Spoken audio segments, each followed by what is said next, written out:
would you describe Blackstone's culture? I mean, you largely built it. Moved people all over the world. You've promoted from within. How would you describe Blackstone's culture? So I would say that it's a culture of excellence. We're trying to be the best at what we do. And so we want to work harder than everybody else. We want to be as proactive as everybody else. We want to be the best, not just in deploying the capital, but in doing financial reporting, dealing with our investors, compliance. So excellence across the board, and doing it in a way where you're always thinking about how can we accelerate? How can we do it bigger? How can we do it in another place? So we do this to the top standard possible, and then think about what are adjacencies and other things we can do. So there's also this growth element. And then back to the people element, how can we do it with the highest standards in terms of how we operate, how we treat all of our counterparties, how we are stewards of communities. You know, if we own Stuyvesant Town in New York, how do we treat the tenants in the right way? How do we build the right solar project there in order to be better in terms of stewards of the planet? You know, you're really just trying to create something that is really unique and special. And I do think at the heart of it is great people who love working together. And I do think about it like a winning ball club where there's an immense sense of pride and where the teammates work together. And that takes a long time to build. And I will tell you, this year has been super challenging for us because you're so used to always being physically together. Being apart has been hard. And we've managed to do things like we created a Monday program for the entire firm called Blackstone TV, where I talk about what we're seeing around the world. Steve Schwarzman comments. We bring in various leaders. We have a photo contest. We're trying to connect people. We brought people back to the office earlier than other firms. We have testing and tracing. We want to make sure we can get people together, obviously on a voluntary basis, safely. But the culture is so essential to a place like this, and so we invest enormous time and money into it. How is it different, John, running a group like real estate that had a target, if you will, versus running a firm? Is it different in terms of strategy? Is it different in terms of management style? I've never asked you that. I'm curious.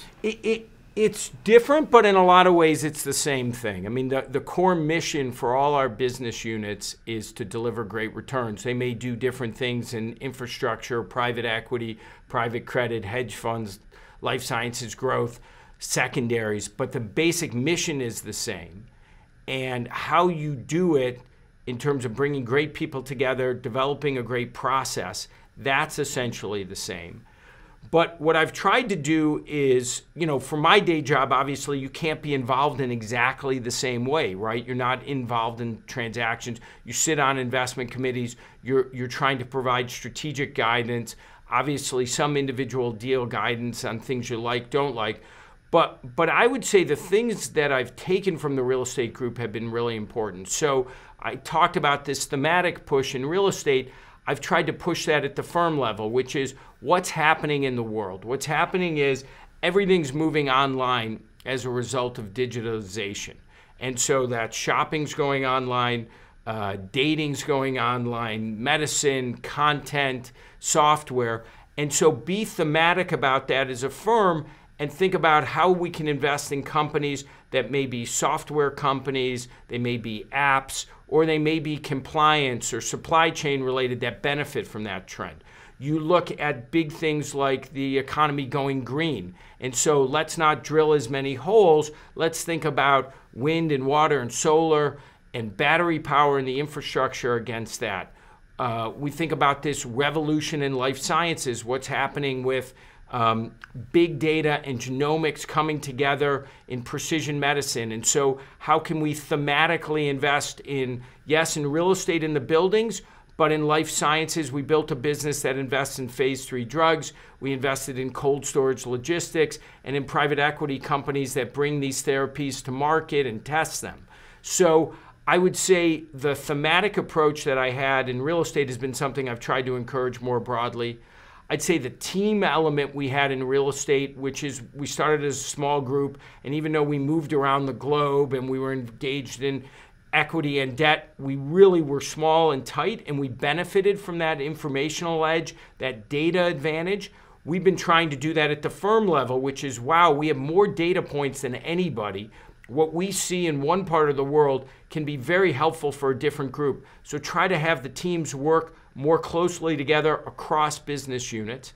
And then I would say this other idea of try to get everybody to build this culture and invest as much time and try to have a whole firm-wide culture of people who are really connected to one another. Because people do this not just because they want to make money or have professional advancement. They want to be proud, and they really want to do something where they like working together and they feel like they're part of a winning team. So I would say I learned a ton in real estate that I've been able to apply. And then I've learned more in the new role. And so one of the things, as you can probably tell, is I genuinely love what I do. So it's all inclusive, it's all demanding, but I love it. I miss, the real estate, but I get to spend plenty of time with a number of the senior folks. And I just love all these other areas where I get to spend time. So you've got to have a passion for it if you're trying to build something really enduring.